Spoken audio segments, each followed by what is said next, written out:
¿Cómo están? Bienvenidos a Desde el Rosal en la nueva época y vida de flexibilizaciones y, bueno, otra vez cuarentenas. El mundo ha cambiado muchísimo desde que empezó la cuarentena. Han habido unas series de variables económicas que no se habían visto antes, unas caídas de la bolsa tan estrepitosas que no se habían vuelto a ver desde la crisis del 29. Pero sí les podemos decir que hay una historia muy lamentable que siempre se va a repetir o que se ha seguido repitiendo a lo largo de los años. Y esa es Argentina y su historia del default. Argentina es un país inmenso en el sur de América, en el cono del sur específicamente. Uno de los más grandes en tamaño, en capacidad de producción, en PIB, pero tiene una dificultad o tiene pudiéramos decir una lamentable característica. Es malo pagando sus deudas, no es un buen deudor, tú no quieres prestarle a Argentina. O capaz sí.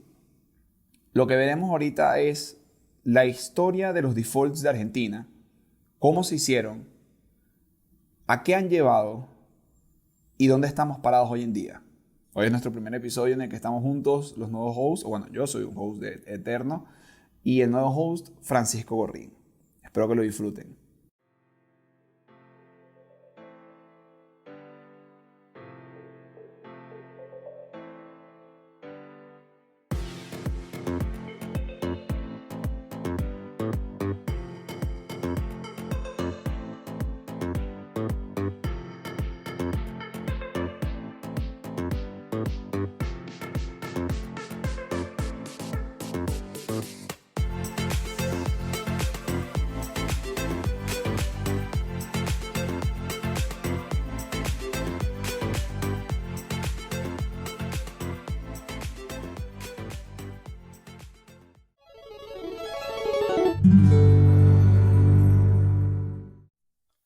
Son 8 defaults, así que vamos a empezar.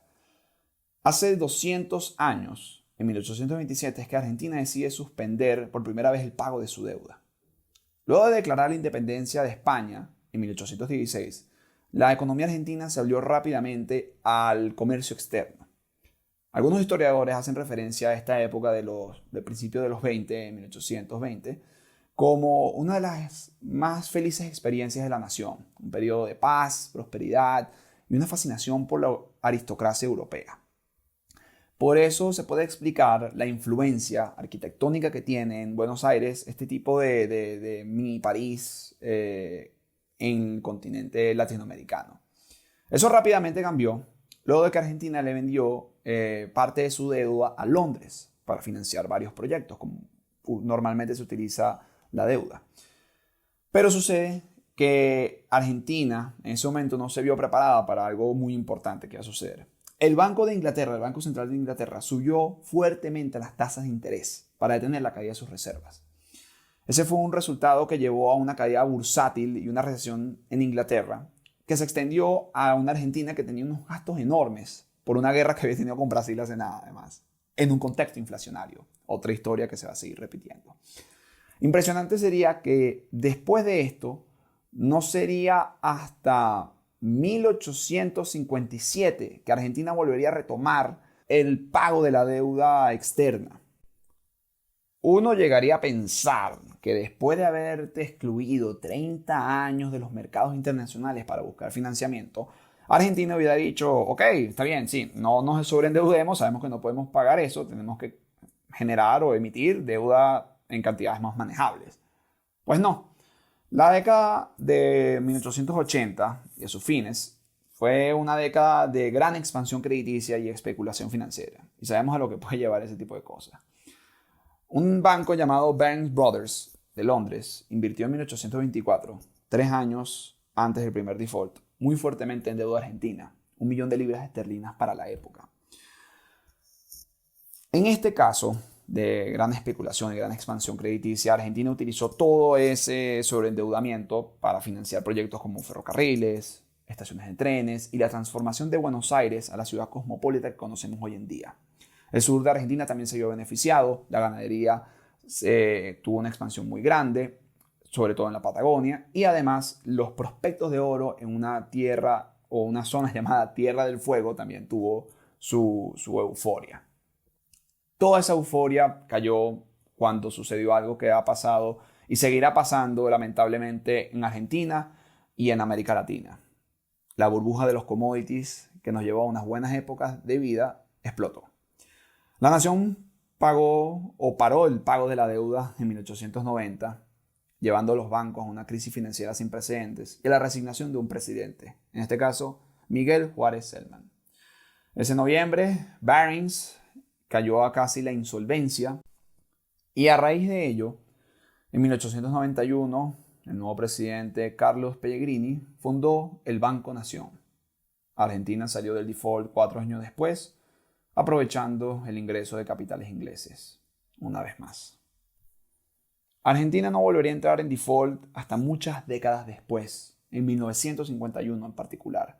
¿Cuál es el contexto de esta época? Bueno, al principio de los 1900 entró un gran flujo de inmigrantes europeos, una gran cantidad de capital externo que inyectó a la economía una gasolina muy buena para que el país llegara a ser en ese momento, para esas métricas, uno de los países más prósperos del mundo. O sea, fíjense eso, qué interesante cómo han cambiado las cosas. Pero, ¿qué sucedió? Bueno, la Primera Guerra Mundial pegó a la nación muy duro, ya que Argentina se vio involucrada en ella. La Gran Depresión en los Estados Unidos después de una década, el desempleo y, bueno, la desestabilización social. En 1930, un golpe de Estado llevó al poder a los militares, llevando un periodo de inestabilidad política. 8 presidentes en 2 décadas, poca cosa no es. Y en 1946 aparecería en la historia de Argentina uno de los hombres más influyentes en términos políticos y sociales, Juan Domingo Perón, el primer populista argentino, que llegó al poder en 1946 después de unas elecciones y procedió a nacionalizar las compañías, redistribuir la riqueza y generar un mayor control del Estado sobre la economía. Políticas que él, junto a su esposa Evita, llevaron a dominar, o bueno, pudiéramos decir que gracias a ellos ese tipo de políticas han estado dentro de la palestra argentina por los próximos 70 años. Ahora, ¿qué sucede? En 1951 también hubo una fuerte sequía. Bueno, una fuerte sequía, mal manejo de la economía, un cóctel perfecto para llevar a Argentina dentro de su tercer default en 1951. El cuarto default ocurre en 1956, luego de que en 1955 Perón fuera sacado del poder a la fuerza. La economía cayó en una desestabilización, porque bueno, tampoco es que tumbar a un presidente, por muy populista que sea, pueda traer calma al pueblo o a los inversionistas. El país llegó a luchar muy duro para seguir manteniendo el pago de la deuda y el año siguiente la Junta Militar declara el cuarto default de la deuda argentina. No, God, please, no, no. A pesar de eso, en ese contexto, también en 1956, la Junta Militar llega a un trato con el Club de París, un grupo de países acreedores que poseen deuda argentina, que decidieron ayudar al país a pagar $700 millones de los compromisos para evitar un mayor default. En 1982 ocurriría el quinto default de la deuda externa. Quinto. Luego de la humillante derrota en la Guerra de las Malvinas, la Junta Militar se vio obligada a sobreendeudarse una vez más, especialmente en bancos ingleses y bancos estadounidenses, para financiar proyectos del Estado e industrias del Estado. Eso está bien si vas a mejorar la economía del país. El problema es que la deuda argentina tuvo una explosión en términos de la cantidad que pidieron prestado. La deuda argentina pasó de valer a $8.000 millones a $46.000 millones. Los precios de los commodities volvieron a caer dentro de esa época, cuando el presidente de la Reserva Federal del momento, Paul Volcker, decide subir las tasas de interés en Estados Unidos hasta el 20%. Pónganse en contexto que ahorita están menos de 1%, para poder manejar la inflación. Dentro de eso, Argentina se vio en la llamada crisis de la deuda americana del 82, en la cual Argentina, a pesar de estar con como principales protagonistas, también encendió la mecha para que México anunciara la suspensión del pago de la deuda. Le siguió Brasil, le siguió Argentina y le siguió, fíjense, Venezuela. Argentina se convirtió en uno de los 27 países, 16 de ellos en Latinoamérica, que tuvieron que llamar a la reestructuración de su deuda. En 1983, Argentina regresaría al sendero democrático con Raúl Alfonsín, pero ni siquiera el regreso de la democracia pudo contener una de las mayores quimeras que ha azotado América Latina y Argentina en particular, y esa es la inflación, que llegó a 3000% anual.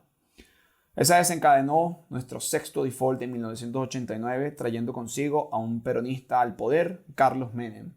Su incapacidad de pagar la deuda en su primer año de gobierno, no culpa de él, llevó a la reestructuración de la deuda, en el llamado Plan Bonex. Su gobierno también prometió reducir el nivel de inflación, privatizar las compañías que fueron estatizadas por el Estado, valga la redundancia, y seguir atrayendo capital externo. Gracias a eso, Menem pudo cambiar un país que se encontraba en recesión a crecimientos de 2 dígitos en su segundo año en la oficina. Y Argentina tuvo un incremento en la deuda externa de más de 100.000 millones de dólares. También eso viene resultado por una cosa mala que hizo Menem, que fue su incapacidad de regir el gasto público.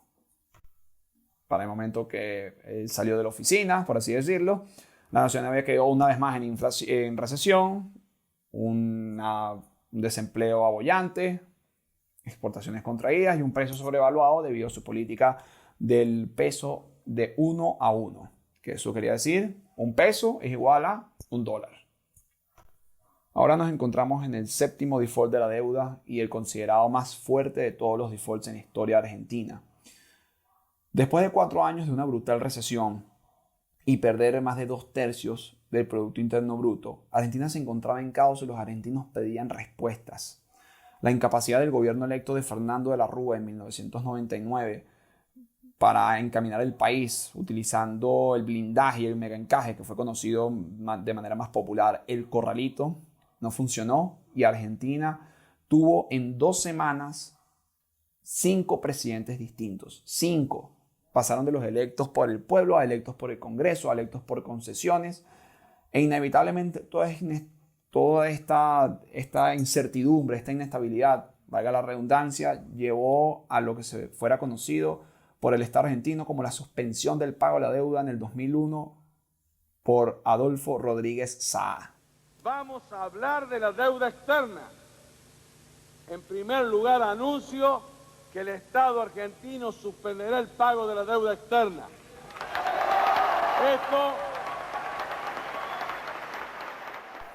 El pueblo pidió sangre y al pueblo le dieron sangre. Aunque en este caso la sangre estuvo en la forma de la suspensión del pago de la deuda de 95.000 millones de dólares en bonos, pero bueno, sangre, pues a alguien le dolió eso. Esto llevó a la reestructuración de la deuda con los acreedores en el 2005 y en el 2010, bajo las administraciones de Néstor Kirchner y su esposa Cristina Fernández de Kirchner. La mayoría de los tenedores de bonos aceptaron el haircut, que llevó a la deuda a valer a 30 centavos del dólar en vez de $1 entero. Pero hubo un contingente que no aceptó estos términos, y este es el billonario hedge fund Paul Singer, quien sería uno de los protagonistas más grandes y el conocido líder de los fondos buitres.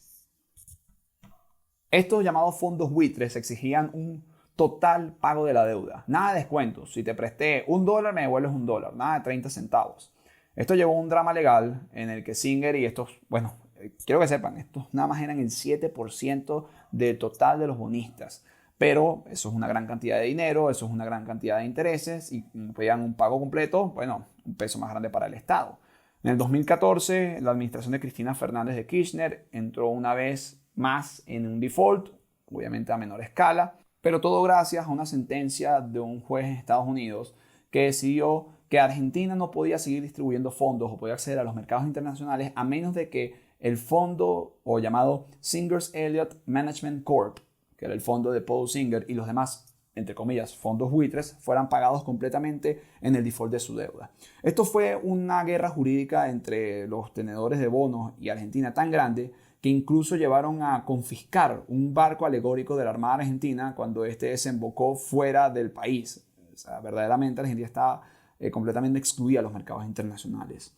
Esta disputa se resolvió en el 2016 con la venida de un nuevo presidente que era más amigable a los mercados, RIP, Mauricio Macri, que decidió honrar la deuda faltante para que Argentina pudiera utilizar esa herramienta para entrar a los mercados internacionales y, bueno, financiar sus proyectos como nuevo gobierno.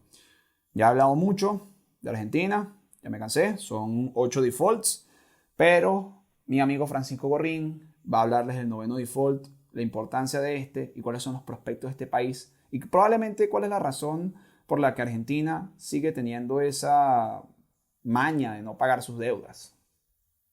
Francisco, vamos contigo. Gracias, Rob, por la presentación y ese gran resumen de lo que ha sido la historia del defaulter serial que es Argentina. Y sí, como bien dices, Mauricio Macri llegaría a la presidencia de Argentina a finales del 2015. El expresidente de Boca Juniors era un hombre con perfil de negocios, algo que era totalmente nuevo para Argentina y que los inversionistas de extranjeros veían con muy, muy buenos ojos. Además, Macri presentó semanas antes de asumir la presidencia un gabinete lleno de tecnócratas y con expertos que venían desde las más prestigiosas universidades del mundo y que prometían traer de una vez por todas cambio a la Argentina. El gobierno de Macri, cierto es, llegaba al poder con una serie de problemas heredados muy complicados. Tenían inflación por el cielo, desempleo en niveles elevados, control de cambio, control de precio en ciertos servicios básicos que la gente ya se había acostumbrado y, como si fuera poco, un default de larga data que les cerraba las puertas a los mercados de créditos. Sin embargo, Macri y su gobierno estaban seguros de poder lograr ganar esta batalla y además, de forma muy ambiciosa, se sentían capaces de poder lograrlo sin acudir al Fondo Monetario Internacional. Una vez en el poder, Macri y su equipo se movieron con rapidez. Una de las primeras políticas que hicieron fue desmontar el control de cambio que existía desde el año 2011, cosa que hicieron en tiempo récord. Además, bajo Macri, Argentina volvió al foro de Davos en Suiza por primera vez desde 2003 para buscar retomar la confianza de los inversionistas y así devolver a Argentina en los mercados de crédito. Como dato curioso, no nada más fue Macri y su equipo, sino que también asistió el que fuera su contrincante en la elección, Sergio Massa, para demostrar la unidad de Argentina. Acto seguido, Macri y su equipo se dirigieron a Nueva York, donde lograron acabar con el holdout luego de llegar a un acuerdo con los acreedores por más de $6.000 millones. Esto abriría la puerta a Argentina para que volviesen a los mercados de crédito. Y así lo consiguieron. Argentina volvió a emitir deuda después de muchísimos años en default y sin acceso a ningún tipo de crédito. Pero esta vez, a diferencia de emisiones pasadas, como comentaba Roberto, no lo hacía para financiar nuevos ferrocarriles o nuevos proyectos. Lo cierto es que el gobierno de Macri se estaba endeudando para cambiar de una vez por todas a Argentina. Y así como suena, estos eran proyectos ambiciosos que dependían directamente en que Argentina lograra vencer a la inflación, el desempleo y lograra destrabar aquellos controles de precio en servicios que lo hacían un país atrasado con respecto a sus competidores tanto de mercados emergentes y de mercados desarrollados, grupo al cual Argentina y Macri querían pertenecer. Ya desde el primer año de la presidencia de Macri, cuando la inflación y el desempleo no lograron reducirse a los niveles esperados por el gobierno de Macri y aún más importante, el crecimiento no se disparó como estos lo esperaban, el mismo gobierno se dio cuenta de que el reto que se habían planteado iba a ser mucho más difícil de lograr que lo esperado. Sin embargo, los inversionistas extranjeros mantuvieron la confianza en el gobierno de Mauricio, ya que, según los libros de economía, la solución todavía estaba al alcance. Solo que los cambios que quería hacer el gobierno de Macri tenían que pasar de ser de forma gradual a forma de shock. Sin embargo, Macri y su equipo temían que los ciudadanos no respaldarían las propuestas más agresivas, como por ejemplo quitar los controles de precios sobre algunos servicios como el gas. A mediados del año 2018, el gobierno de Macri se vio obligado a acudir al Fondo Monetario Internacional a pactar uno de los paquetes de ayuda más grandes en la historia de esta institución por más de $50.000 millones. Siempre los inversionistas extranjeros, esto era el camino más razonable que tomar. Para dentro de Argentina esto era un desastre, pero esto es dado la historia de grandes conflictos entre el fondo y Argentina, historia que daría para un nuevo capítulo. Sin embargo, esto ya era una señal clara de que las cosas no iban a ser tan fáciles como Macri y su equipo lo tenían pensado en el 2015. Y poco a poco, esa carga de deuda que asumió Macri al principio de su gobierno cada vez se iba pareciendo muy pesada como para poder cumplir. El default poco a poco empezaba a mostrarse otra vez en el horizonte. Ya hacia finales del primer periodo de Macri, este se tenía que enfrentar a Alberto Fernández y a Cristina Kirchner, expresidenta de la Nación, a una nueva elección. Desde afuera de Argentina parecía obvio que Macri iba a volver a ganar. Era difícil imaginarse a Argentina devolviéndose a las épocas del peronismo. Sin embargo, después de unas primarias en donde sorpresivamente Macri perdió, la bolsa argentina se desplomaba 50% en un solo día, dando como virtual ganador a Alberto Fernández. A los pocos días de esto suceder, ya Alberto Fernández y su gobierno empezaban a hablar de reestructuraciones de deuda y de que la carga era absolutamente insostenible. Y luego llegaría la pandemia. Esta vez, al menos en términos de deuda, para el beneficio de Argentina. Y digo para el beneficio porque lo cierto es que la paralización de la economía a raíz del coronavirus hizo evidente que la deuda era insostenible no exclusivamente por razones que se podían señalar a Argentina. Y esto también ponía a los fondos en otra posición. No podían exigir un nivel de pago como si la pandemia no hubiese ocurrido y las razones fuesen exclusivamente achacables a Argentina. Y a partir de aquí iniciaré la historia que Argentina tanto conoce, como es lo de una mesa de reestructuraciones. Como cosa rara, esta vez Argentina no dijo en ningún discurso que dejaba de pagar la deuda, sino que de forma amigable convocó a los distintos tenedores a reuniones o a conversaciones de reestructuración antes incluso de materializarse el impago.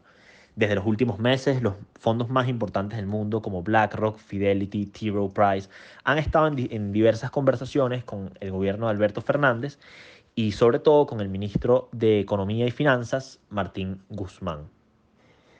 A la fecha de hoy, ya Argentina se encuentra en default luego de no realizar el último pago de intereses que le tocaba y después de haberse pasado los 30 días de periodo de gracia que le tocaban. Hasta la fecha, lo cierto es que la reestructuración ha sido bastante amigable. Los distintos grupos acreedores han presentado sus ofertas de reestructuración. El gobierno ha presentado contraofertas, mezclas que ha pasado a votación, las cuales evidentemente no han pasado y han obligado a una extensión tras extensión de las charlas. Sin embargo, esto es positivo dentro de todo. Es cosa rara que hasta la fecha no hayamos escuchado ningún fondo o hedge fund, fondo buitre, amenazando con litigio en cortes internacionales, cosa que Argentina, siendo Argentina, consideramos como algo positivo. A la fecha, lo cierto es que no hay más que rumores, ya que los fondos entraron en un acuerdo de confidencialidad, no pueden revelar ningunos datos específicos de lo que se está negociando.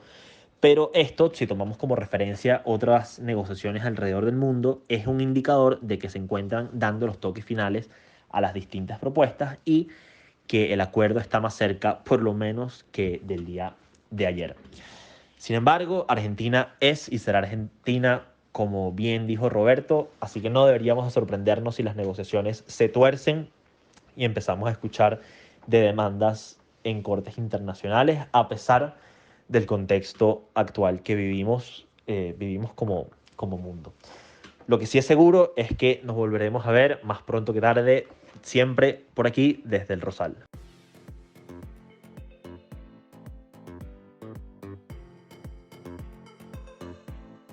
Este episodio de Desde el Rosal fue producido por Solfín Casa de Bolsa, nuestro director Humberto Becerra y los hosts Francisco Corrín y mi persona Roberto Pérez Jimón.